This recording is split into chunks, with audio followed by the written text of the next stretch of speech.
What is up, everyone? Welcome to Over Your Shoulder. And just like the name, that's what we'll be doing. Today, we're going to be looking over Simon Thomas's shoulder and diving into his front of house rig for the last tour that he was on. Simon is a TPI award-winning front of house engineer with 29 years of international touring experience. He currently tours with Halsey and has toured with the likes of Ariana Grande, Sam Smith, Moby, Sarah Bareilles, Kylie Minogue, Tori Kelly, and Gary Newman. So let's see what he's got going on. What's up, Simon? How you doing? I'm all right, dude. How are you? Oh, I'm great. I'm great. Thanks for being on this little show of mine. Yeah, well, it's I got my string out and my cup this end, being the other side of the pond, so we can listen in. I'm so glad that you were willing to come on and share your infinite wisdom behind what you do. I like the word wisdom. I'm not sure about that. Let's kick this guy off, and we'll start with kind of how you got started in the industry. Like in a 5-minute little abbreviated tour, how did you get started with touring audio? I'll try and get it in 5 minutes. That's going to be always interesting. I think it always is a challenge. Yeah, well, it all started with me really from school days, from when I was about 15. I kind of got involved with the school shows and stuff like that. Actually, slightly off topic, but doing lights. So you started in lights. That's got to be... Oh, wow. I started in lights. So anyway, then I got dirty. into professional theatre as like a helper, working backstage. Wasn't getting paid for it. And we had an old H&H sound system. And we had a brand new Soundcraft 800B, which was still in a box, and no one wanted it. And no one wanted to touch it because everybody wants to do lights and visuals. So I got it all out of the box, and I said, I'll do that. So I kind of started just doing sound for like the acts that were coming through, like the comedy acts, and some pretty famous people actually in those days. A lot of them have passed away since. And from there, I got into commercial radio. Making commercials, that was the first thing. Splicing tape, putting tape together, and making adverts and putting them on carts, the ones you used to see in the studios. I don't know if you remember the studio carts. Yeah. Off the back of that, I landed a job at BBC Radio and trained as a technical operator, which was cool. I did like news and stuff like that. And then I thought, I'm bored. I don't want to do this anymore. All my mates have gone to university and they've gone partying and drinking. What am I doing this for? So off to university I went, and in the cupboard I found another old H&H PA system. Terrible thing that no one wanted to use, with big amplifiers about this deep. And from there I got involved with a company called Hill Audio. You might have heard of, not heard of. They were a massive audio company in their day. Did the likes of AC/DC and Status Quo and Marillion, if you remember any of those bands. Yeah. Remember AC/DC? Of course you do. I know AC/DC. And off the back of that, basically a friend of mine had a small audio company down in Kent where I live. I sort of ended up getting involved with them and Hill Audio, just doing a bunch of stuff like that while I was at university. When I left university, I thought, well, this is time for me to be a sound engineer. And clearly, of course, that's the way you got to go. I mean, at this point, yeah. And of course, I thought I was a sound engineer, which, obviously I realized looking back at it now, I really wasn't a sound engineer. I was probably terrible. It's funny, when I was talking to Paul, he said the same thing about his earlier shows, and I would venture to say no one's first couple shows were great. But I think in hindsight, compared to what the artist was used to, that's where the difference was. You're like, well, I was so much better than the other guy. So that other guy could have been complete, crap. Yeah, well, that's it. Yeah. I mean, for me, it's like, learning that skill. I was lucky. I managed to get involved with some really good people in the early days who took me under their wing. And I think a friend of mine, if he actually watches this, a chap called Paul Timmins, he'll have a story to tell about me when I first got involved with his company, because I used to go into the student union and I would lean over the desk after a few beers and start turning the game pot and go, what does this do? And I mean, you think about that now, that'd be an absolute no-no. You kind of just wouldn't do it, would you? No. You just reached over the console and started turning games. So I guess that would be a good little segue into my next question is, who are the engineers that influenced you the most? Coming up, well, I guess my influence with engineers didn't really become clear to me until probably I got involved with the likes of Britannia Row and Wigwam and Capital Sound. Paul, I mentioned before, I used to work for his company before he went to Capital Sound.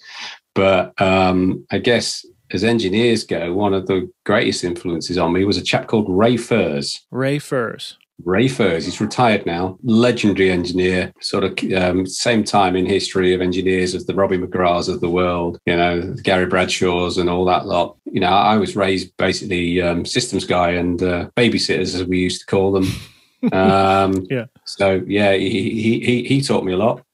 He taught me what it is to bring clarity and finesse and keeping things sensible. So yeah, a lot of time for him. Who did he mix? He was like Chris Rea, a band called M People, did the Pixies.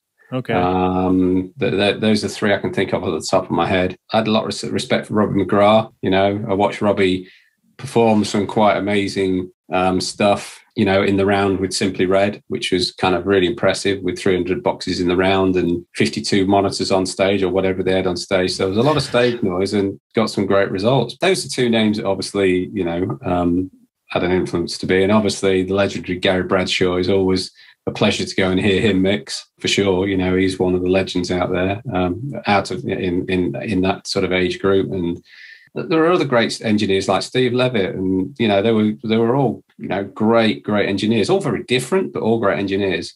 That brings me to my next question. I want to be able to ask everybody who comes on, what was the best show that you heard that you didn't mix? What was the show that really influenced you? It would have been for me Peter Gabriel on his world tour in 1993, and it was actually in Frankfurt, and I was one of the additional systems techs I'll put onto the tour to put extra speakers on. I just remember listening to this show and listening to the sound check actually, and it was in an empty arena going, oh my God, I've never heard sound like this in my life.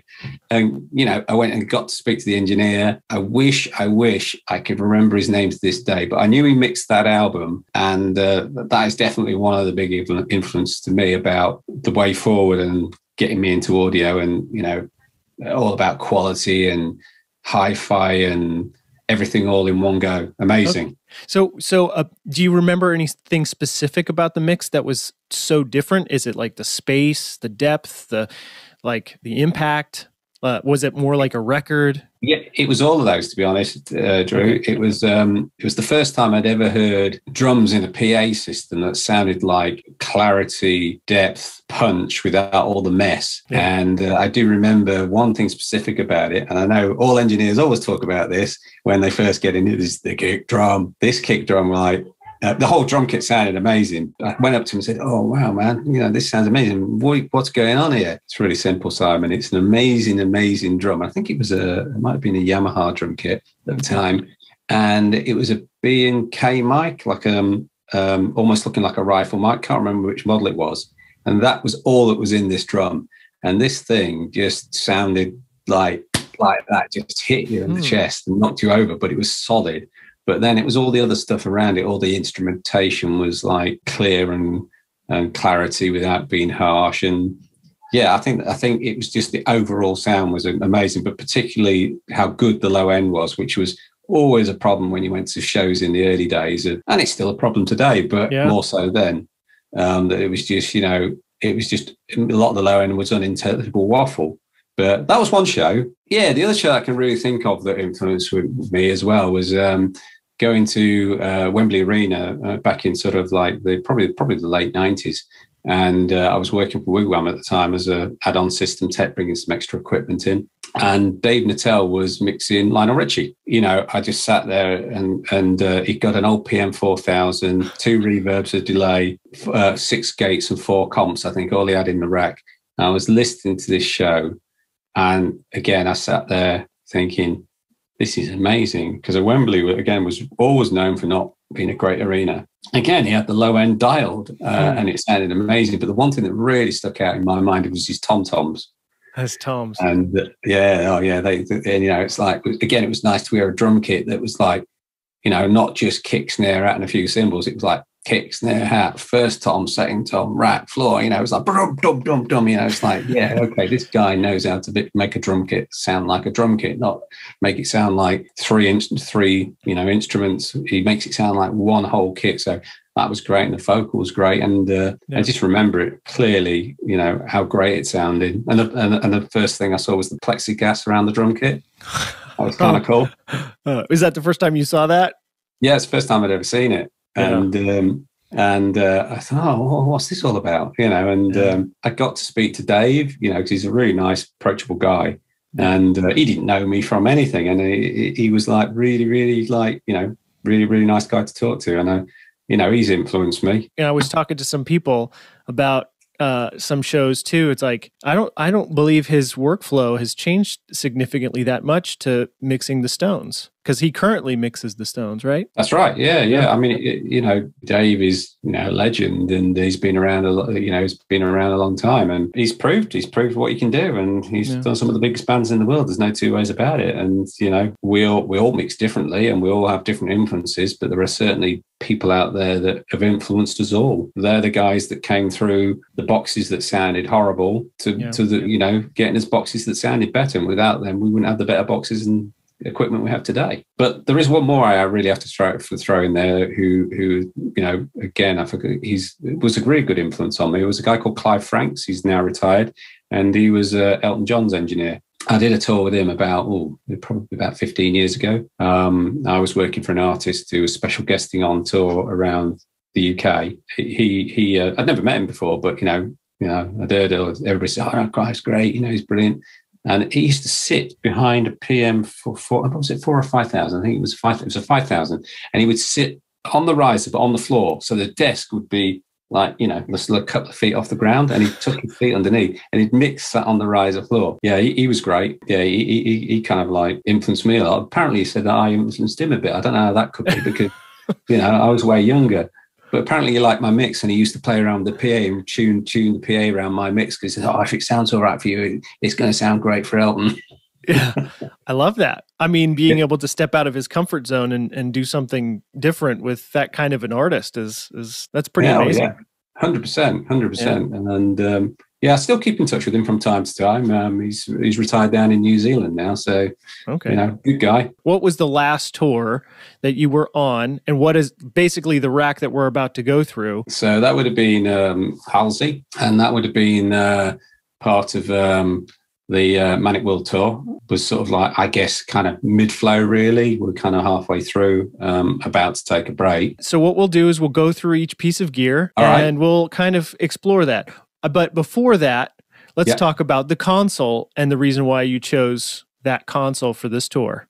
So what console are you on for Halsey? I've always been on SSL with her, bar a couple of shows in the beginning. I started off on 500s, but then I thought, oh, you know, the 200 came out, and I thought, oh, I like the layout of the 200 with, you know, with the kind of like all the faders in a row. But the thing is, with 200, great console, loved it to bits, but I started to run out of paths. So I ended up getting an upgrade to a brand new 550. The reason I use it is it's pretty simple. You know, I'm biased, but I think they're the best sounding consoles in the world. I mean, you know, it is an SSL. I mean, they're legendary for not only the live and the broadcast world, but where it all began, which was their studio desks. I mean, they've always been a beacon of audio exceptionalism. Well, that's it. And the thing is that, you know, the super analog preamp, there's nothing more I can say about that. I mean, it's just, you know, it's a fantastic design, and you know, it's almost the deep down, I think a lot of people strive for that kind of sounding preamp. You know, I mean, don't get me wrong, there's some great sounding preamps out there, of course there are, but when we're talking about putting it into a console that's tourable, I think probably, again, I'm biased, I still think it's the best sounding preamp that there is out there. Does it have more character the harder that you hit it? Is this something where you can add vibe at the preamp stage? Absolutely. I mean, that's the super thing about the super analog preamps. You know, it's high headroom, really low noise floor, which means you've got exceptional amounts of headroom, and you can drive them so hard it takes a lot before they'll ever break up. There is a sound to them which, if you drive a bit harder, there's definitely a sound that comes out of it that, unlike a lot of other digital consoles, the more you turn the gain up, the more it just gets louder. It doesn't really change the tone. With the SSLs, there is an element that you feel like you're getting a different tone, or I guess whether it's tone or it's maybe it's that feel of drive saturation, I guess is what it is. Yeah, no, absolutely brilliant. I did notice there's a difference between the rig that you had on the Ariana Grande tour, which was a SD7, and you were using outboard Neve summing, which I think is kind of an interesting take for a lot of engineers. I think that it's something that they could add to a console to give it more of a vibe. But when I was going through your rig, I was like, well, he doesn't have that with Halsey, which means he was using it for this before and then went to an SSL, and he doesn't have the summing, the Neve summing. So is there a reason? Like, 100%. I mean, you know, the summing on the SSL is so good. I would be just adding another piece of equipment in the way that I don't need to, because the SSL does what I want it to do, you know, in the box. Okay. And, you know, that's fundamentally the reason for it. Would I go back to using summing again? I definitely would in other consoles for sure. You know, in saying that, there's still other great sounding consoles out there, but I do think there's that kind of sound SSL has that still has a real analogness to it anyway. Yeah. So why would you want to add more analogness to it? Whereas, you know, for example, like PM10 is an amazing console. You know, don't get me wrong, it's an amazing console, but it definitely has what I call a more digitized sound to it than, say, an SSL. Although, you know, I'm careful with words here because it doesn't sound digitized. It's a great sounding console. But I think in that environment, adding a bit of, you know, what I call real analog to it, to bring some analogness back, as I call it, I wouldn't see that as being a bad thing. But in saying that, I might not do that. You know, it depends on what you're doing. It's definitely the way forward. I mean, you know, especially if you've got what I call a pure sounding digital console, you know, to bring some color to it. And as I say, mixing outside the box, you know, a lot of those digital consoles are, to me, are almost just like big routers. And the advantage of, you know, bringing some analog outboard into and summing it all in the outboard means that you're almost mixing in the outboard than you are in the console, which I know sounds a bit crazy, but it kind of works. Yeah. Oh, I mean, it definitely seems like there's many different ways of approaching that. And when using a lot of analog gear, I feel like that's what ends up happening is you put a lot of your show outside of the console, and the console becomes a way of sending audio wherever it needs to go. Right. You know, and there are some consoles that are, you know, that are amazing at that, you know, routing, and they've got lots of routing options, and you can't take that away from them, you know, and we all have our preferences about what we want to use. But I think that I have my preferred console, but if I had to use another console, I still feel like I get good results, but I would have to go down that sort of the summing route. And you know, because obviously you can insert some tasty sort of compressors in there and, you know, tasty EQs and stuff like that. That's my reasoning for it. And also the summing in those Neve things sounds great. It just sounds really, really good. It sounds very coherent. Well, let's get into the few little tasty bits that you carry for the Halsey tour in addition to your SSL. Tasty bits. Tasty bits. I like tasty bits, yeah.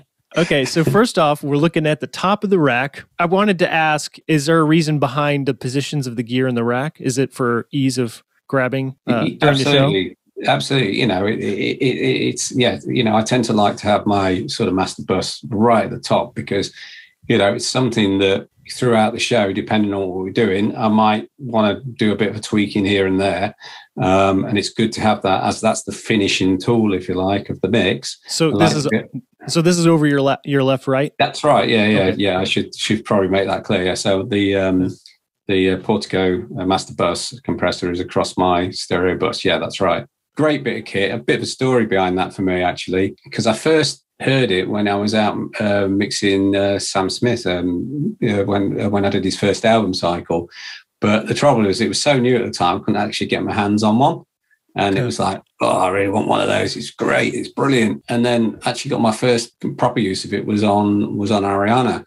But, for me, the reason I really like it is because it just, for me, it's like glue, but it's like it brings the depth out in things, which is really, really important to me. It brings depth out and in drums and stuff like that.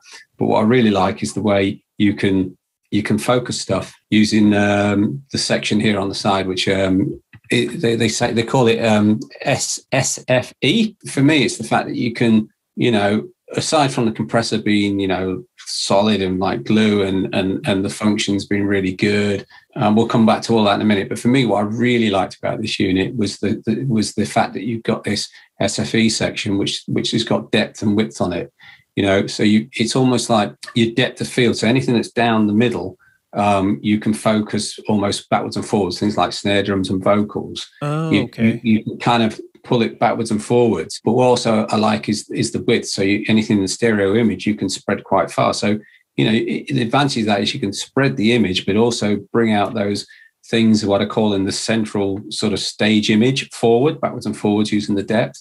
But the other beauty of that is also you can put EQ on those sections as well. So I don't know, for example, maybe in your depth, some people want to bring, they want to bring the low end out. So like on the kick drum or something like, or an effect, I don't know, like an 808 or something like that. And the, beauty of that is you could, dial up the low frequency and give it a bit of a boost, and you would kind of bring that image forward. But in the same way, you maybe on the width, you might want to, I don't know, maybe you want to add a bit more sprinkle to the stereo image. So you could do that. I mean, I tend to like to use it just as a width and depth function rather than using it with EQ. I mean, it all depends what you want to do, really. So you have it set to the LF depth control, and it looks like you have from min to max, you're probably 70, maybe 60% or something. Or actually, no, there's a 0 point. So you're not too high, but what does that effect do to the low end? I'm guessing that's the low mid, high mid, Yeah, it is. But actually, I've only got the depth switched in. I've not actually used the EQ function. So I'm using these quite broadly. Yeah. If you like, not necessarily, I'm not going for a specific frequency. I'm trying to bring forward things like, the vocal, which obviously there's various things down the center. But, if you're using your panning right, you've actually left up a lot of space, and probably down the center, let's think, is probably only the vocal and the snare drum. Yeah. And perhaps the hi-hat, depending because sometimes people pan it, sometimes you don't. So those are you can then bring those things forward, if you like, out, bring that image forward. So I used it quite broadly, if you like.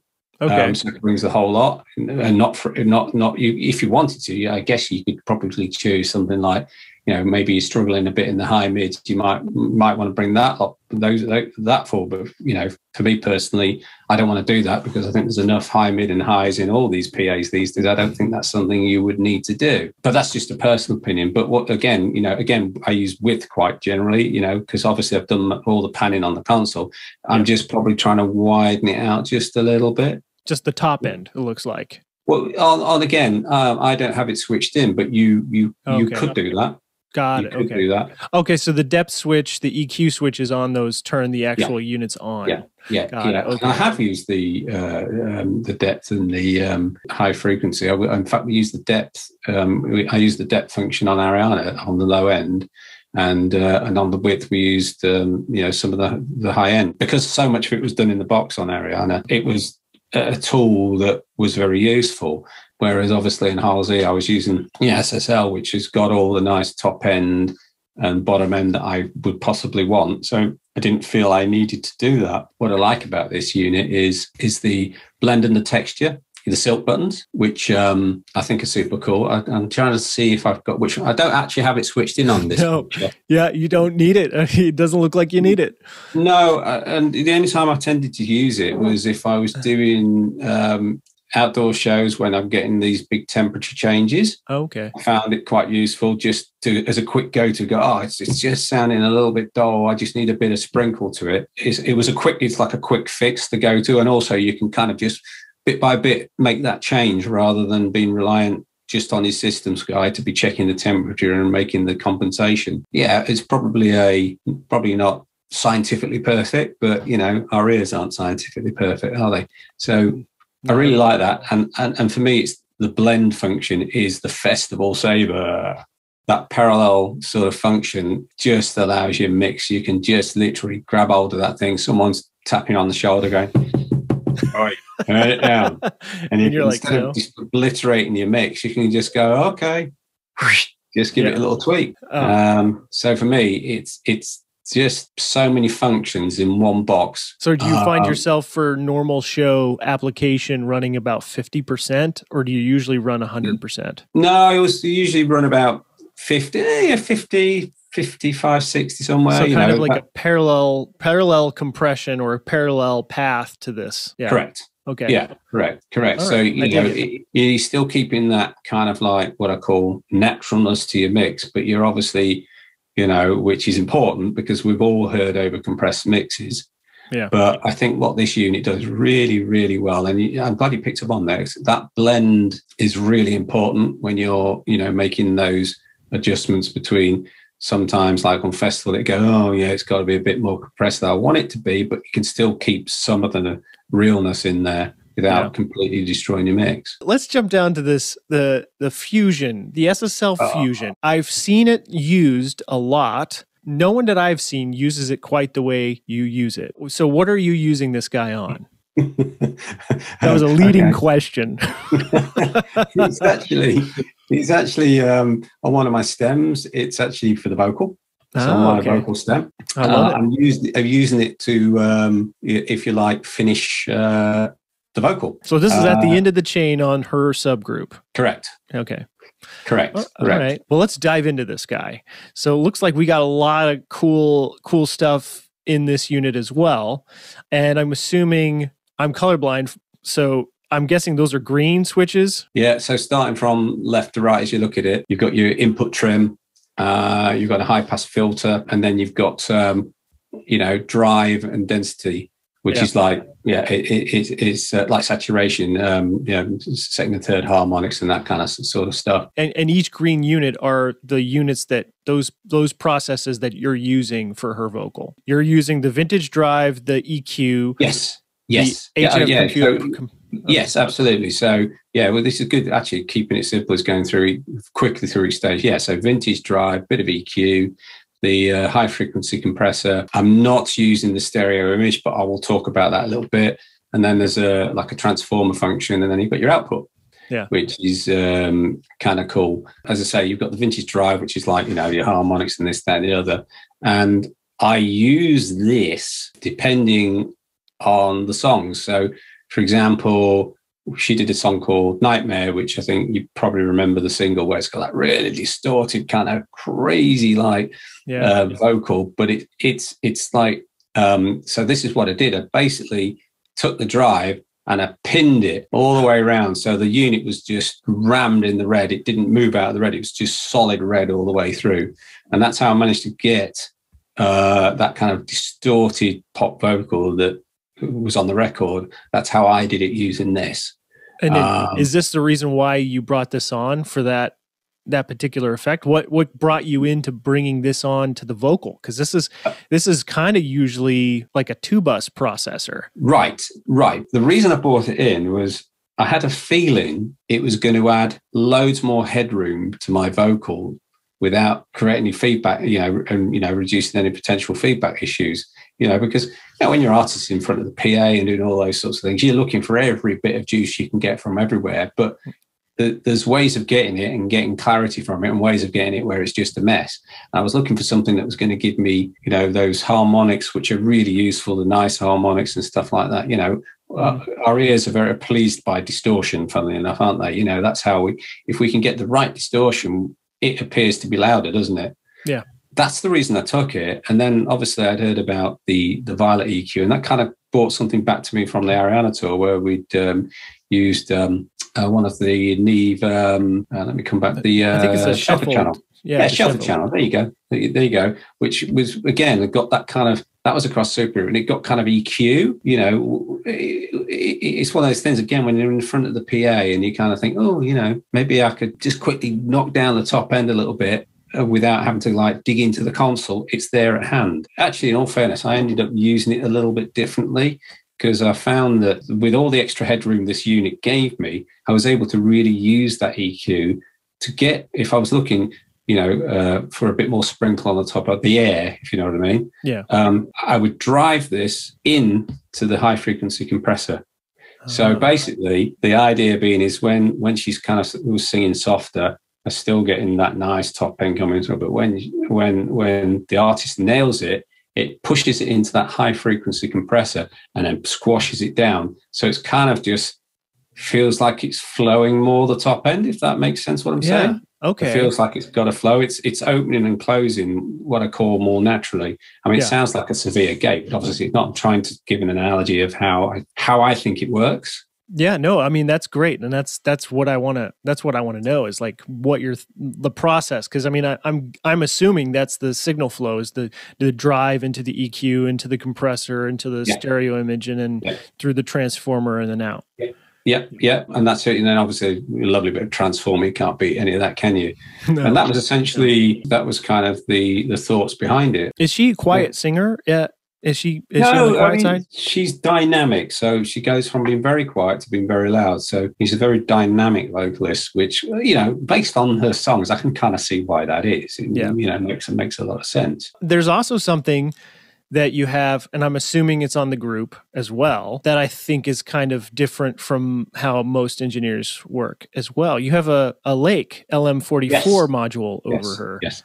So is this after this unit? I think that was... no, it's before. Oh, it's before. Okay. Yeah. And you just have that for feedback when she's out in front of the in front of the PA? Yes and no. What I like about Lake is it's so transparent, that EQ. It feels like you can dig it out for days, and you get rid of the feedback problem, but you don't seem to get rid of the frequencies.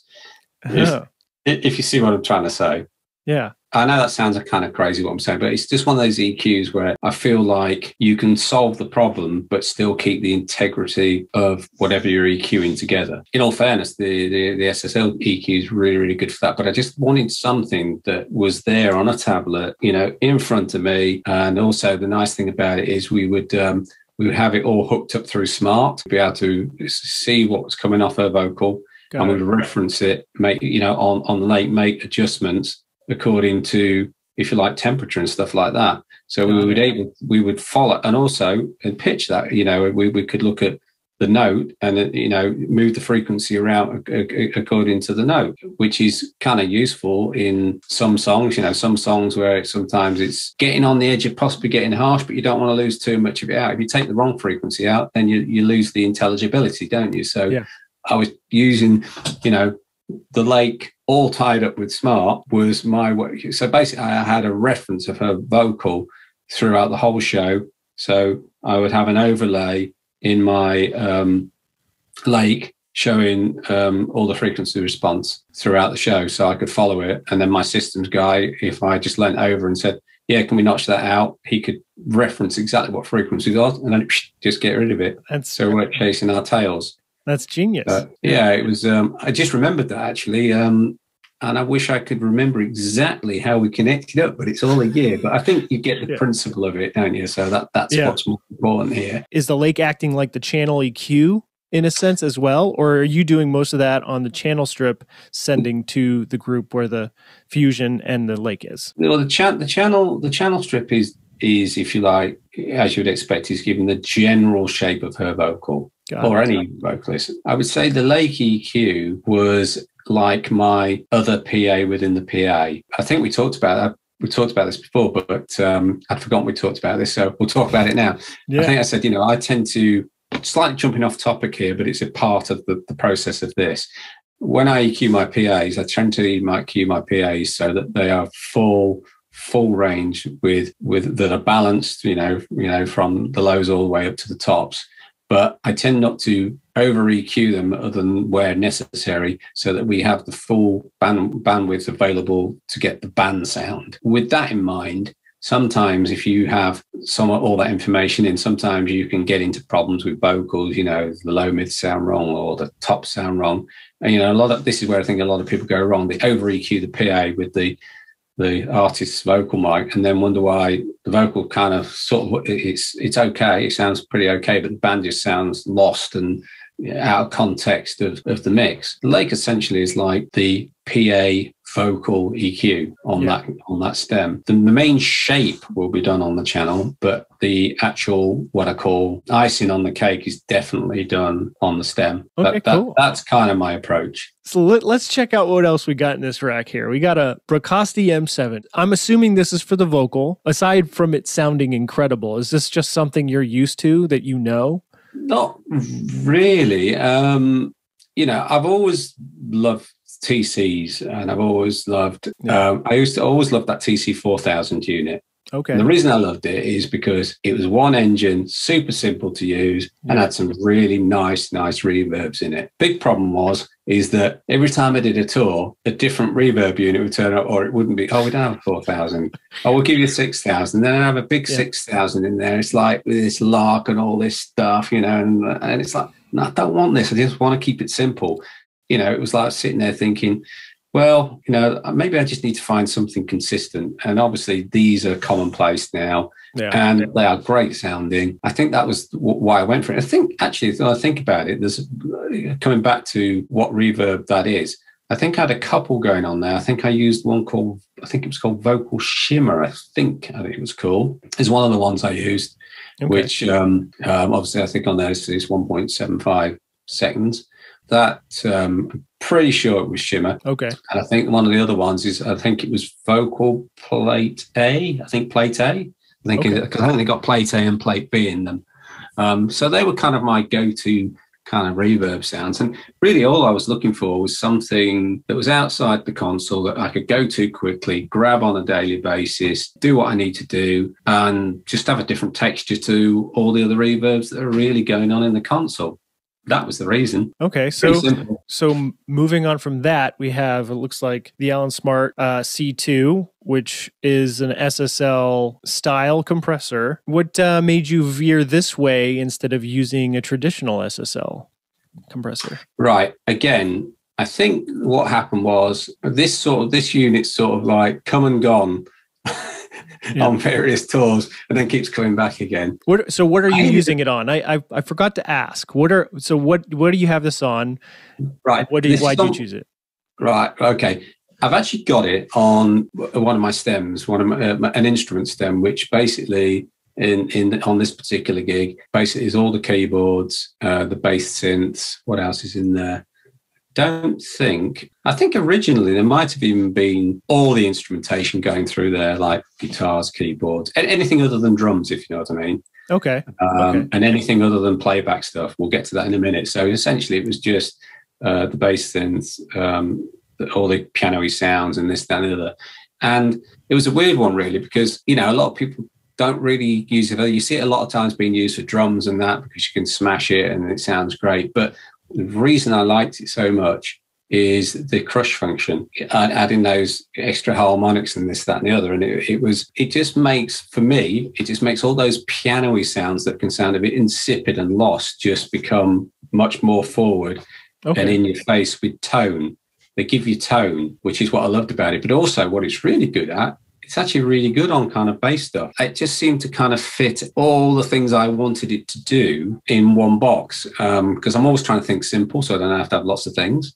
Yeah. And so I'm always trying to think of a way of having as less units as possible to get everything done that I need to get done. And I did have guitar going through it originally, but I didn't like that. It kind of just got too kind of like squashy, if you know what I mean. It felt like it was losing too much of that real, guitar high MIDI sound. Yeah.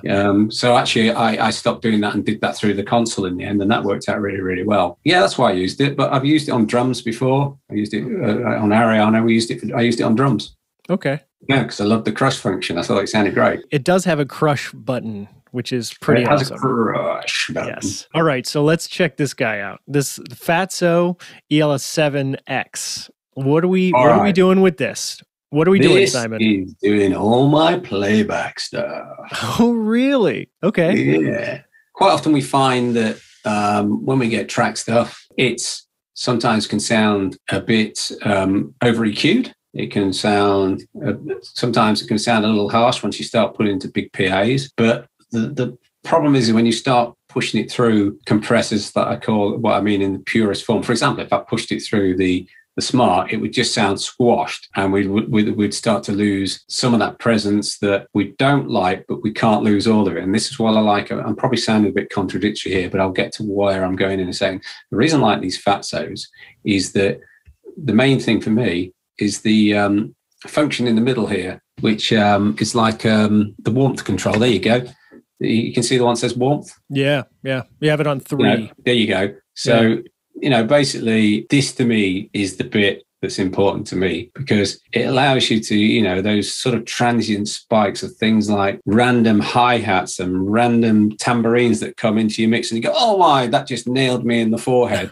But you can't lose it because it's part of the track. What I like about this unit is it just pushes it down and gets it out of the way without having to destroy the rest of the track that you're trying to control. That's the particular thing I love about this unit. But obviously, you've got the typical empirical labs sort of compression going on here. The bus compressor, etc. But there isn't really much to say about that. They pretty much dial them up and off you go. Yeah. But you're not really compressing too much. You're utilizing this as a way to round off transients without. Correct. Okay. That's what I'm really after. I mean, there's a little bit of, obviously there is a bit of compression going on, but I'm only probably hitting sort of 3, sort of like -3, somewhere around there. Okay. But the thing is, once you get the warmth function going here, you'll find that sometimes you do end up hitting a bit harder on the compression, but it's almost like the transients have skipped under it, if that makes sense. But that's what I really like about this. So this might be hitting really quite hard sometimes, -10, -12 when it hit grabbing those transients really quick. But it's really quick and it lets it go. So that's what I really like about this unit. That to me, but the trouble is there's several different versions of it. So you have to be very, very careful because they all sound different. Okay. Oh, okay. So that's it. So is this, we're talking about even within the EL7X family, like even different EL7Xs can sound? These should all be the same, but what it is there's you can adjust the threshold of the compressor not only from the front by plugging in a little box on the back and adjusting the threshold. So the problem is if someone's had that little box and they haven't sent it out with this unit, sometimes it'll be reading crazy compression, and yet you've only got like an input of like 2 on the front panel. So they're a bit inconsistent. So I actually, went into UAD world to do this in the end. Okay. That's another topic we'll get onto, I guess. Well, she's at the bottom of the rack. We'll get to her. Right. Now, I remember this thing from my studio days. And I've never used this thing, the finalizer. The 96K. What is this? What are you doing with this thing? I love this thing. It's like, okay. It's got so many fiddly buttons that you get lost every day because up, down, sideways. And it's like, but once you get where you want to go, I think it's a great bit of kit. I use this on track backing vocals. Okay. So I think I said that all my track stuff goes through the Fatso. It doesn't. Everything minus backing vocals. Got it. So my backing vocals go through here. Okay. And the big problem with backing vocals is that there's the gain of the vocal and the tone of the vocal. So you might have a low gain that sounds really loud, whereas you might have a high gain that doesn't sound very loud. Like for example, female vocals, it can be like, oh, that sounds like I've got a lot of gain. It's really loud. And you look at the input and the input's low. And then you can look at a male vocal and go, oh, that's a bit quiet, but it's pinning the channel, for example. Because it's tone, isn't it? That's the thing about vocals is someone can have a really loud sounding vocal, but not much input. And you can have someone with a really, really quiet vocal or tonally quiet, but lots of input. For example, you can get some of these sort of like deep sort of male singers that don't have much high mid in the voice, or it feels like it's missing because it's kind of very flat sounding almost. Yeah. And you look at the input and it's like nailing. You go, oh, okay. So you have to EQ a lot of the low mid out to get the high mids up, and then you start to lose the gain, don't you? So what I love about this unit is you can get all those different backing vocal sounds that have been blended in the studio that they then send you the stem. And you shove it in one end of this and it all comes out the other end with the same sort of gain structure. It's just a very clever, I'm not clever, this thing's clever. It just gives you a nice mastered even vocal. So when you're mixing the show, you're not chasing your tail, pushing that VCA up and down all the time. You're only moving it like a couple of dB either side of zero because it's all being mastered in there. That's what I love about it. So it's like kind of a limiter, or is it more than just a limiter, like a compressor and a limiter? And what you've got in here is probably should have explained a bit more. You've got bass band, a mid band, and a high band of compression, which you can adjust the crossover points of.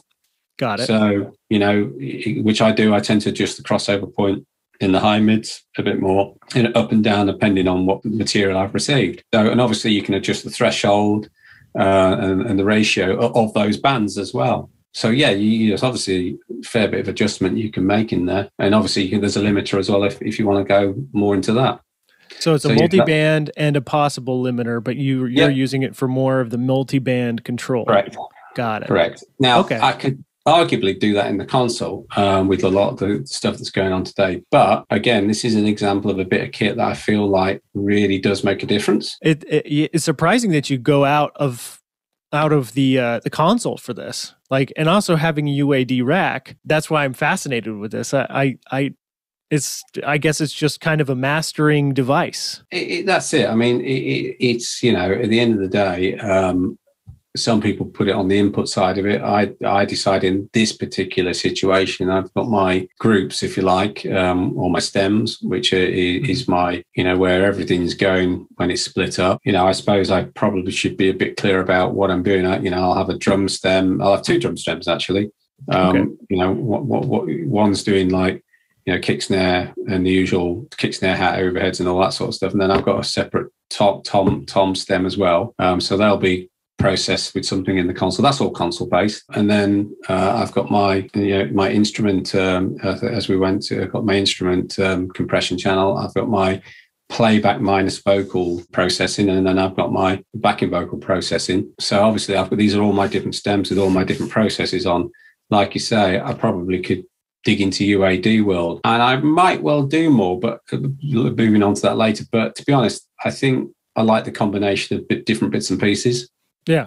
Well, I mean, it makes sense. It's different colors, within. That's right. Yeah, that's right. Again, then we'll dig into UAD. Amazing stuff, but I still think there's certain things that I like about analog, but I don't think that's me being difficult. I just think that's why we mix, isn't it? We're trying to get the best we can with what we're allowed to have. So we have the next couple guys, which it looks like is over another stereo pair, right? Nope, it's not. Oh, it's not. Oh, okay. See, I was assuming because all the settings are similar. So what are we using the two distressors for then? Well, if I said main and spare, would that help you? You're dead on there. That would make sense. So this is inserted on the vocal channel strip then. Correct. Okay. Along with the 5045. Okay. So basically, first in the chain is the 5045. Okay, which is right below it. Right below it. So insert point A is my 5045, and it's in a chain with this. So this is insert point A. Okay. The 5045 and the distressor. Why distressors, you're probably going to say. You can just do anything with them. They're bulletproof. They generally don't break. I think they're great sounding compressors. You can get such a great sound, varied sound out of them. I think we've got kind of a bit of if I remember rightly, I think we've got a bit of a Fairchild vibe going on here with the attack and release kind of sort of vibe going on. I sort of switch between the kind of Fairchildy vibe and what I call the Opto vibe. Which is the 10-to-1 ratio. Anything with the 10-to-1 ratio and virtually no attack. Although the ratio is high and it kind of, when it hits it, it pulls it down. sometimes it's a little extreme, but I found that this is my kind of go-to sound with the artist at the moment. So yeah, that's doing my main vocal, and and I've got a lovely 5045, which is a fantastic bit of kit in front of the PA. Yeah, I completely understand the use of a primary source enhancer. Clever little box. Yeah, very simple to use and very simple to make a mess of. Okay, so signal chain wise, just to envision and try to encapsulate the entire vocal process, you have a primary source enhancer, which is chained to a distressor and returns to insert point A on your channel strip. And then on the channel, are you EQing and then compressing again, or do you have the channel compressor kind of in bypass? Or so the channel compressor is in a bypass, and what I'm doing is this is in insert point A, and then I'm doing so that's pre-EQ. So I'm EQing after. So I'm letting the compressor, kind of like do its thing, kind of like generally kind of control the signal. And then I'm doing a bit of shape in EQ. I think that's how I did it. Yeah, I'm pretty sure I did. And then on insert point B, I have a Sonic Oxford Dynamic EQ. All right. Well, I guess that's a perfect segue to the last in your rack there, the UAD2 live rack. So we have the Sonic's Dynamic EQ, and that's over the vocal. That is indeed. You like that thing? Is it good? It's great. I mean, I used to be a big 901 BSS 901 Mark II user. Loved those things. Yeah. But I think I probably broke one on a weekly basis, and at some point it became a daily basis. It's like great bit of kit, but you just look at it and it fall over because they're just getting old. Well, and I mean, it's not a bad move to go to something within the digital realm for that. Multiple uses again, great for like taming the tone, fantastic for that, but also for me, it's that whole thing being in front of the PA and the below threshold function. I love that function there. Okay, so you're setting to some of those bands to expand. Correct. Oh, okay. So you want to elaborate a little bit more on what bands and... Sure. I guess we start at the beginning about what I'm doing in the traditional way, which I'm not expanding. Basically, I'll be using, typical frequencies. I'll have one set for sort of in the high mids, the sort of 3.5, 4Ks that are just pushing it down, compressing when the vocalist is going for it. And also that stuff we talked about before with line arrays. Well, you and I have talked many times in the past about line arrays, about how sometimes, we need all that low mid for power and depth, but also sometimes it can get a bit lost, a bit waffly in vocals. So again, this is where the dynamic EQ is fantastic, because you can really kind of get hold of those frequencies and start to push them down, get hold of that sort of, 300s around there, and, really start to push those down. I'm trying to think what I did with the third. Now I'm thinking I had a third band as well, which is kind of right up in the sort of, you and I again have talked about this kind of 6K stuff. Yeah. You've got young ears and I've got old ears that have been smashed, over the years. You know what I mean? You still need some of that stuff in there, but you need to be able to control it, don't you? So, so those are my essential three kind of bands going on. But then what I do is, as you say, I like to expand, and I tend to use them in shelving functions. Okay. I put them to shelf function, make them, probably I'll choose anything as low as 2.5, 3K. And then, in the low frequency, I'll probably pull something even as high as, 500-600 hertz, quite broad and long. So if you imagine it looks kind of like this, they're almost kind of crossing. Does that make sense? Got it. Okay. So and they only open up when she sings, correct? When she's off the mic, pulls it all right down. You might get, and with the combination of what I call the broad tool of the 5045, you've got another stage of control, which is great for being in front of the PA, because sometimes you need to pull down some of that stuff when it's not going on. Yeah. So it's not rocket science what I'm doing, you know, and I'm only talking broadly what I do, but I'm, you know, I tend to tweak it, and vocal is key. You know, we've talked about all this clever stuff, but the bottom line is that this is the money channel. Yeah. This is what we get paid to do. Something that I wanted to ask earlier was with I know a lot of people asked you about the vocal chain for Halsey. What about the effects that you're using outside the Brocasti? Like what else are you doing to kind of give that vocal its power? Got a couple of things going on there. I think this is where we head into. Well, should we start with the console or UAD first? Well, let's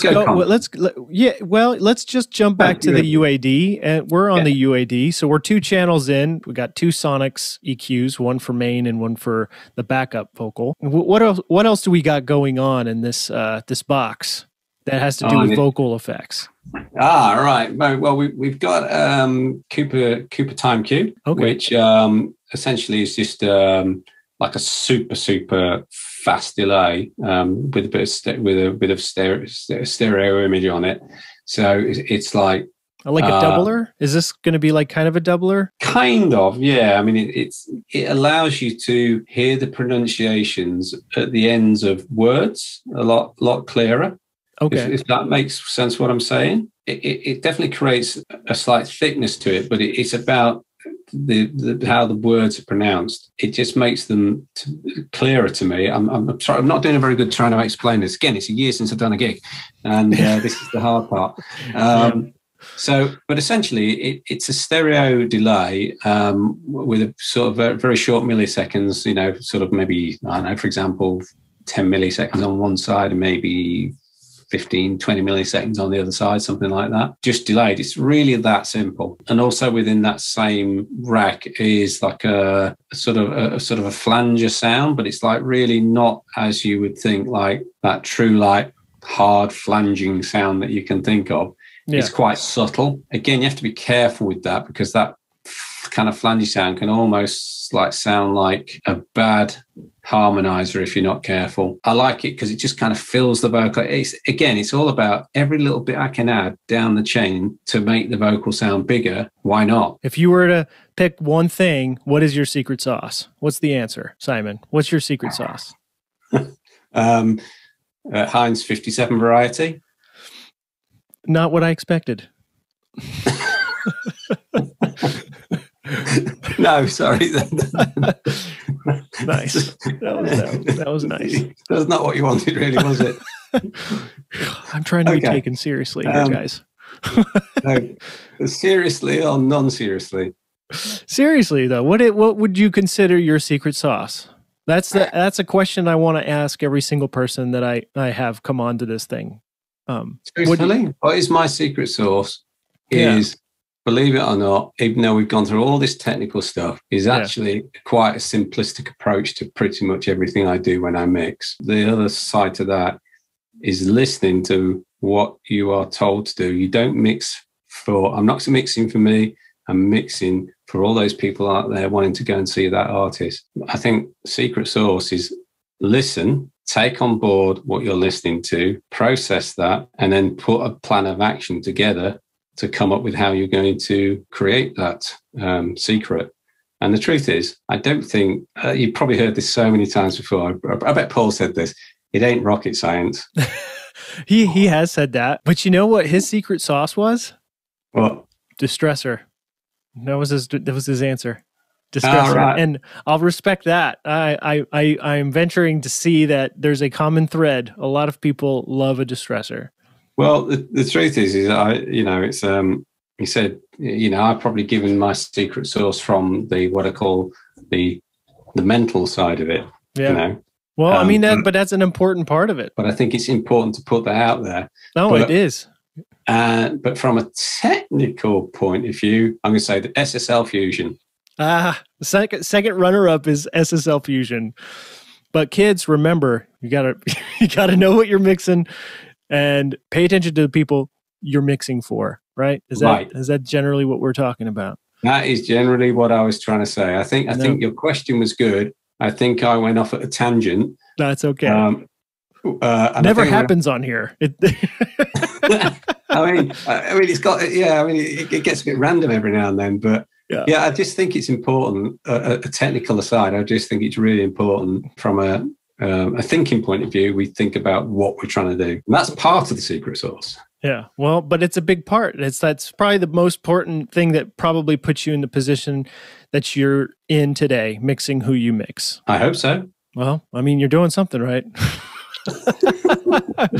All right, so let's move on to the final section. It's going to be a quick fire question. Instead of pulling from a public source, I've pulled from a private source. It's going to be 5 quick questions. We'll just go ahead and kick this guy off.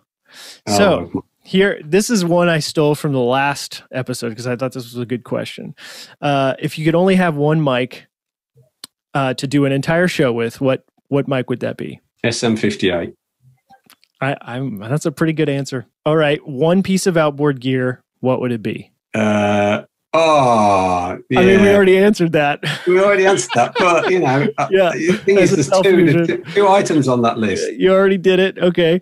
Any consoles out there that you haven't tried that you would like to try or toured with? Oh, that's a really good question. Actually, PM10. Yeah, let's go on. That's what I thought. I figured you'd probably answer that. PM10. All right. Just simple. Kick in or kick out? Kick in. All right. Okay. And then the last question. If you had to choose between going all analog versus all digital, what would you choose? Mixing who you mix. Oh, that's mixing who I mix. I would probably go all digital. Okay. I love that.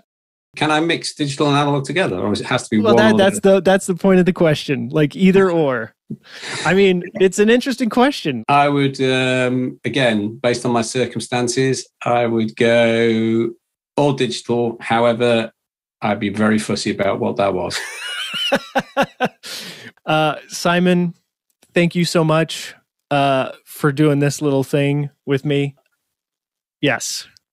Thank you. Well, that's it for this episode of Over Your Shoulder. I want to thank Simon for coming on and sharing his knowledge. If you dug this, please like, please share, and please subscribe. Until next time, take care and be safe.